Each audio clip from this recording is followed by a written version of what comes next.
U.S. Census figures show that 46.2 million Americans now live below the poverty line. My name is Austin. And mine's Michael. We like to talk about poverty, healthcare, food stamps, hunger in America, and minimum wage. Seen in nearly half a century. Now, according to the U.S. Census Bureau, nearly 50 million Americans are now living in poverty. Now, that's 1 in 6 Americans that are now living below the poverty line. Now, the U.S. has not seen these numbers since the 1960s. Now, that's not all. The report also points out that 20% of the country's children, that's our kids, they're living in poverty, which, of course, is an utter disgrace. President Obama's goal is to give more Americans access to affordable, quality health insurance and to reduce spending on health care in the U.S. Now, even more frightening, the most recent data reveals that more than 47 million people in this country, 47 million, they now need food stamp assistance. Now, to put this number in perspective, the number of Americans on food stamps, that exceeds the entire population of Spain. And nearly half of all the participants in the program are children. That's 20 million kids to be exact. Now, it seems like there's no end in sight.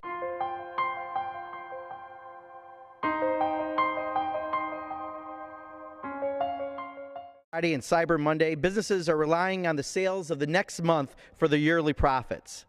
But a major problem faces our retailers this season. Too many people, many of them employed by retailers themselves, do not make enough money to purchase the consumer goods that drive our economy.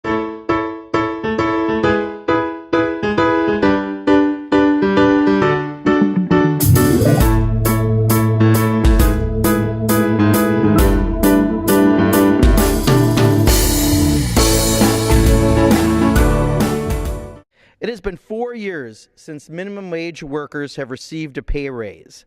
Since that point, incomes of the top 1% have grown more than 31%, while CEO pay is 354 times that of the average employee.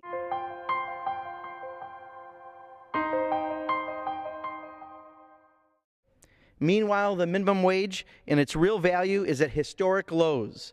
Adjusted for inflation, the 1968 minimum wage was at $10.60 an hour in 2013 dollars, according to the Bureau of Labor Statistics Consumer Price Index. The minimum wage today is only $7.25. That comes out to approximately $15,000 a year for an individual and $30,000 a year for a family with 2 parents.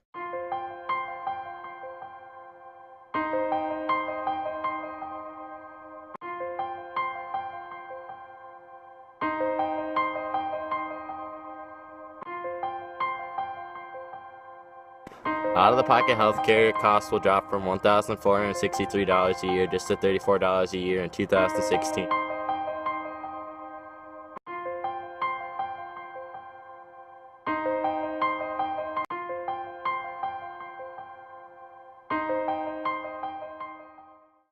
The typical big business CEO who got a 16% raise in 2012 got paid $15.1 million. That person will make more in a couple hours than a full-time minimum wage worker will make in an entire year. Now, making $15,000 a year working full-time is simply not enough to get by in the United States. Think about the cost of rent, food, transportation. These costs keep going up, but the minimum wage does not.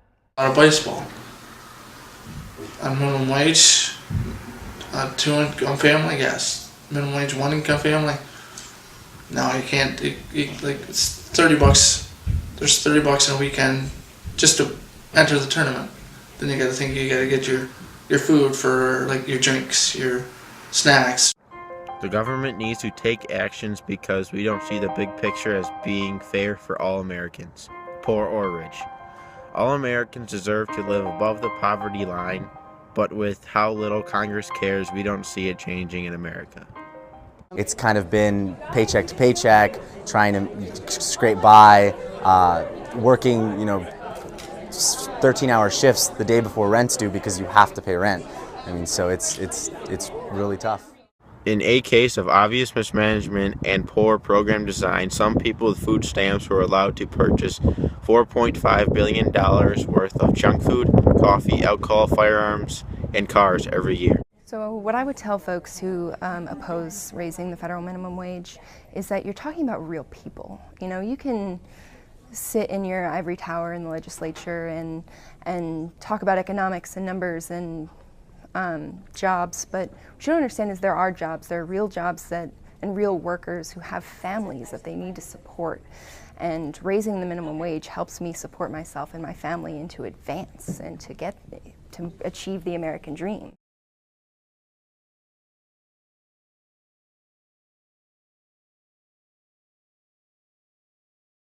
And we think that because we know that child poverty has very lasting impacts, I mean, it affects the way kids perform in school, and there's science now showing that children's brains can be, affected for a lifetime from the stress of poverty, that at some point we're going to have to figure out a way to help these families. Hunger in America is a big deal. Wealthy people seem not to care as much as they should. Many don't realize, but Americans waste so much by throwing food away. Think of all the food that we could give to the hungry.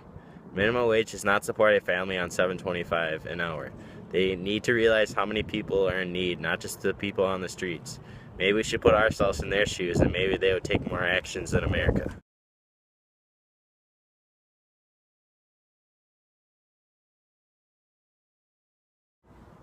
Come on, I was getting ready.